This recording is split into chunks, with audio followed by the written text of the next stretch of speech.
Assalamualaikum Dunsana. Apa kabar Dunsana Kasadonyo? Tak akan bosannya kita membahas informasi menarik seputar fakta unik, sejarah, budaya, dan mitos tentang Minangkabau. Bahasa Minangkabau atau Baso Minang adalah suatu bahasa Austronesia yang dituturkan oleh suku Minangkabau.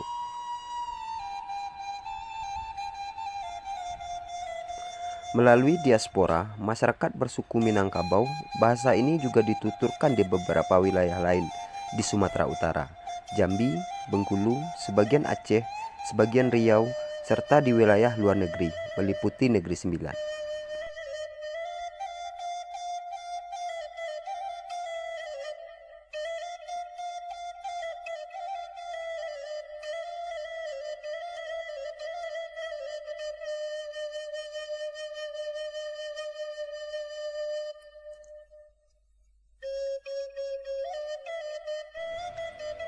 Bahasa Minangkabau merupakan salah satu bahasa yang terdapat dalam rumpun bahasa Minangkabui yang bercabang dari rumpun Melayu Sumbawa,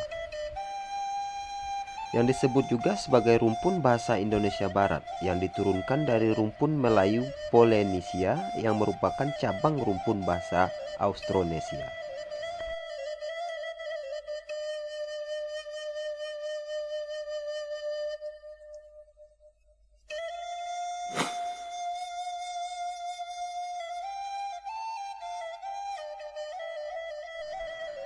Bahasa Minang memiliki banyak dialek, bahkan antar kampung yang dipisahkan sungai saja dapat mempunyai dialek yang berbeda. Di wilayah Sumatera Barat saja, bahasa Minang dapat dibagi menjadi 8 dialek, yaitu dialek Raomapat, dialek Muaro Lolo, dialek Lubo Alai, dialek Payakumbuh, dialek Agam, dialek Pancung Soal, dialek Koto Baru, dan dialek Lintau.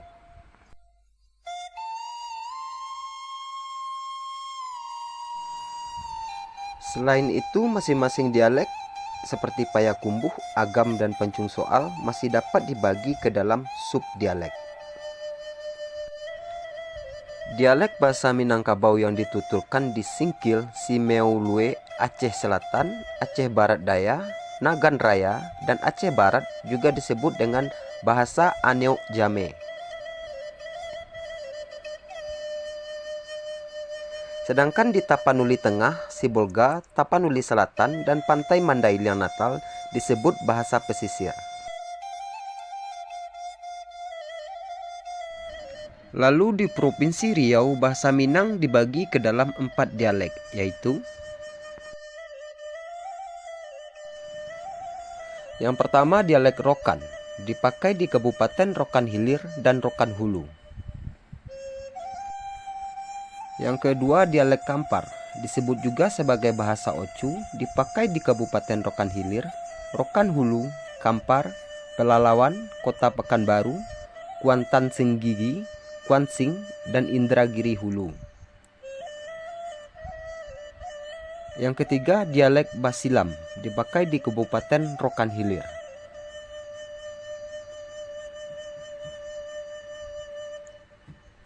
Yang keempat dialek Indragiri, dipakai di Kabupaten Indragiri Hulu dan Hilir.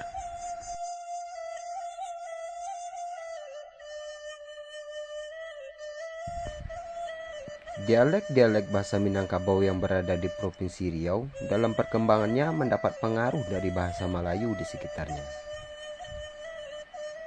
Oleh sebagian masyarakat pengguna dialek tersebut menganggapnya sebagai bahasa tersendiri.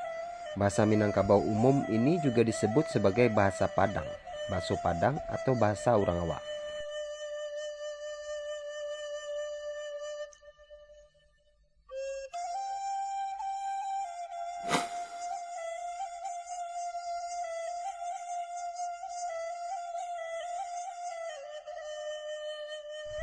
Karya sastra berbahasa Minang memiliki persamaan dengan karya sastra tradisional berbahasa Melayu pada umumnya, yaitu berbentuk prosa, cerita rakyat, dan hikayat. Penyampaiannya biasa dilakukan cerita atau kabah, atau dinyanyikan dendang. Ada pula karya sastra yang digunakan untuk prosesi adat Minang, seperti pepatah petitih dan persembahan atau pasambahan.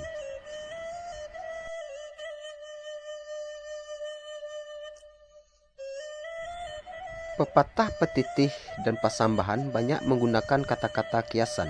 Agar tidak kehilangan maknanya, karya sastra jenis ini tidak bisa diterjemahkan ke dalam bahasa lain. Oleh karenanya, sangat sedikit sekali orang yang menguasai karya sastra ini.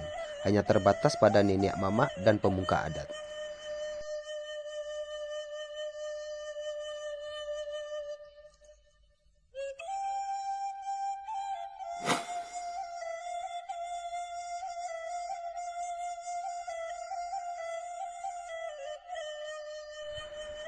Orang Minangkabau umumnya berpendapat banyak persamaan antara bahasa Minangkabau dengan bahasa Melayu dan bahasa Indonesia.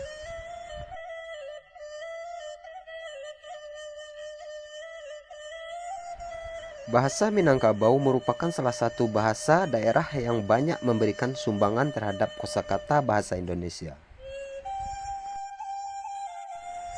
Hal ini disebabkan karena banyaknya sarjana Minang yang berkontribusi dalam pembentukan bahasa Melayu baku, yang akhirnya menjadi bahasa Indonesia. Selain itu, peran para sastrawan Minang yang banyak menulis karya-karya sastra terkemuka pada awal kemerdekaan juga menjadi faktor besarnya inferensi bahasa Minangkabau terhadap bahasa Indonesia. Mereka banyak memasukkan ke dalam bahasa Indonesia baku, terutama kosakata yang tidak memiliki padanannya di dalam bahasa Indonesia.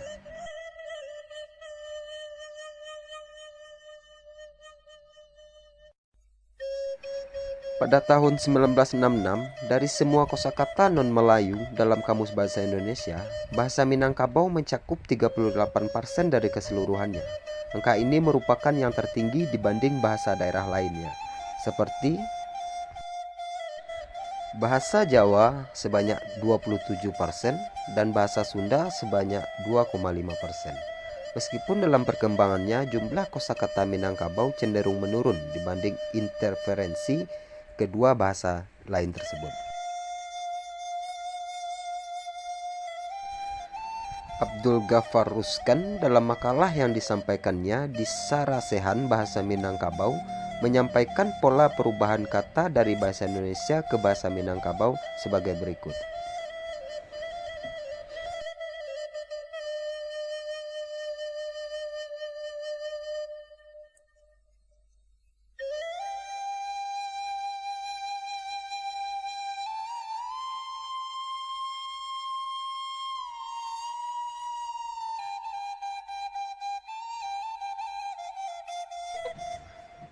Jadi sekian saja informasi yang dapat kami bagikan tentang sejarah bahasa Minangkabau dan daerah-daerah yang ada menggunakan bahasa Minang ini. Semoga informasinya bermanfaat dan menambah wawasan kita tentang Minangkabau dan budaya yang kita cintai ini. Jangan lupa tetap dukung channel ini dan tinggalkan pendapat kalian dengan bijak di kolom komentar. Terima kasih.